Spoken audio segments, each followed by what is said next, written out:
Bismillah, Assalamualaikum warahmatullahi wabarakatuh. Alhamdulillah, wassalatu wassalamu ala rasulillah wa ala alihi wa sahbihi wa mawala.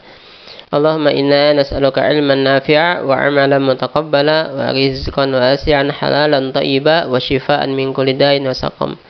Sahabat yang dirahmati Allah, menghafal Al-Quran ini tentunya bukan cuma milik satu golongan atau satu tingkat usia kan ya. Tentunya bukan seperti itu.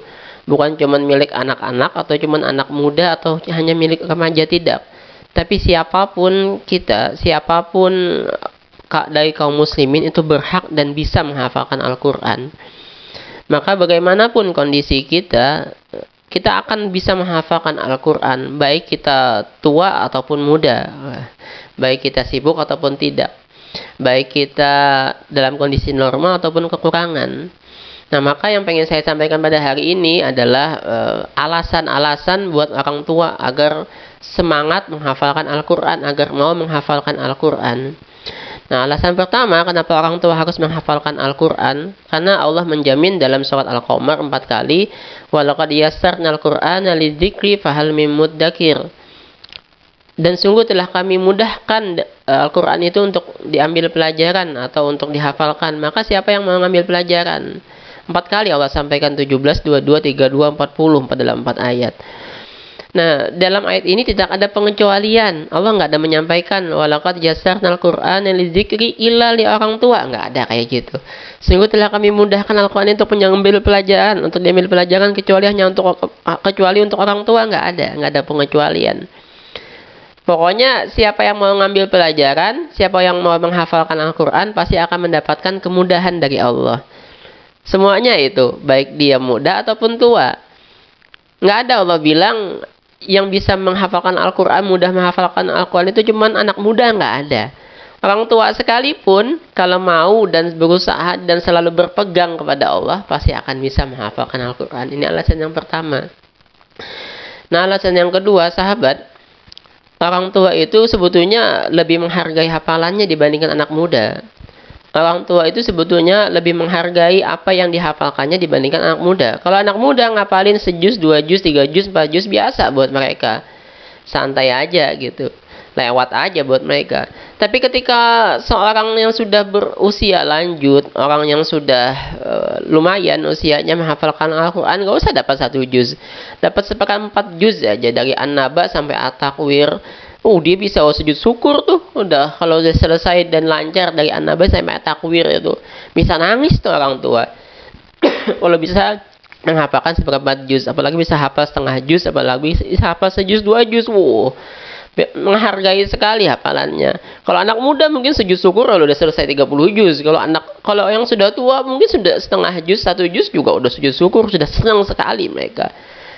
Bahkan bisa jadi mereka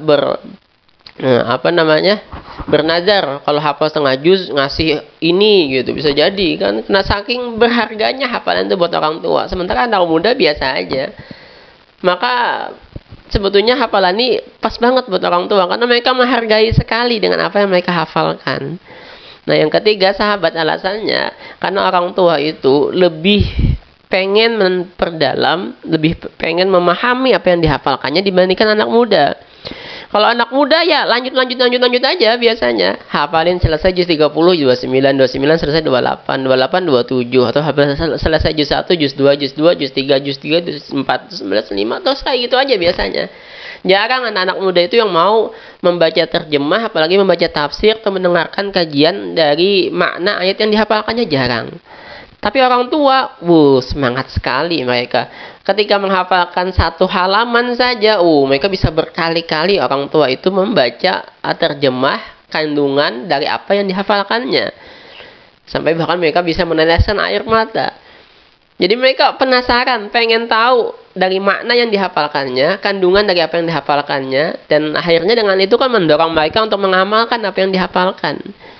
Ini alasan yang ketiga, sahabat. Nah, alasan yang keempat, orang tua itu menghafalkan Al-Quran buat orang tua ini adalah jalan mereka untuk mengisi usia tuanya.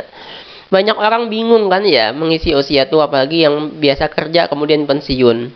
Sampai akhirnya ada yang berkebun, ada yang nyopir Grab gitu, ada yang akhirnya cuman ngasuh cucu segala macem, kebingungan ngisi usia tuanya dengan apa. Nah, padahal untuk yang tua ini yang pas sekali buat mereka adalah menghafalkan Al-Quran. Kenapa menghafalkan Al-Quran ini pas buat orang tua? Karena dengan menghafalkan Al-Quran ini benar-benar akan menyita waktu. Kalau anak muda menghafalkan sehalaman 10, 20 setengah jam selesai. Kalau orang tua kan bisa sampai 1 jam, 2 jam, kemudian diulang-ulangnya lagi. Nah, maka dengan itu akhirnya mereka mendapatkan pahala yang berlimpah sekali di usia tuanya. Karena mereka menghafalkan dan mengulang-ulang hafalannya. Nah, dengan itu kemudian akhirnya membawa mereka kepada husnul khotimah. Karena katanya Rasulullah SAW, yamutul mar'u ala ma'asya'alaih. Seseorang akan mati sesuai dengan kondisi hidupnya. Karena ketika di usia tuanya itu dia hidupnya dihabiskannya dengan Al-Quran, maka matinya pun kemudian insya Allah dengan Al-Quran, husnul khotimah insya Allah. Ini alasan yang keempat. Alasan yang kelima, tidak inginkah kita memakaikan mahkota kemuliaan kepada orang tua kita nanti di hari kiamat? Jangan sampai kemudian ketika kita mendengarkan fadilat para penghafal Al-Quran itu akan memakaikan mahkota kepada kepala kedua orang tuanya. Kemudian kita berpikir untuk anak kita saja. Anak kita harus hafal Quran agar kita nanti dipakaikan mahkota kemuliaan oleh anak-anak kita. Apakah kita nggak pengen kita memakaikannya di kepala kedua orang tua kita nanti di hari kiamat? Maka itu adalah hadiah yang paling indah, yang paling baik untuk mereka nanti. Mereka akan sangat senang sekali. Mereka akan sangat bangga sekali punya anak-anak seperti kita. Nah, tapi Pak Ustadz, kami udah tua ini bisa nggak selesai hafalan? Nah, ini yang keenam, Ibu Bapak yang dirahmati Allah. Ini adalah kemuliaan, keuntungan buat kita yang sudah tua. Kalau kita sudah menghafalkan Al-Quran dan berusaha menghafalkannya, kita dapat baru sejuz 2 juz, kemudian Allah cabut kita. Allah cabut nyawa kita, Allah panggil kita kepadanya.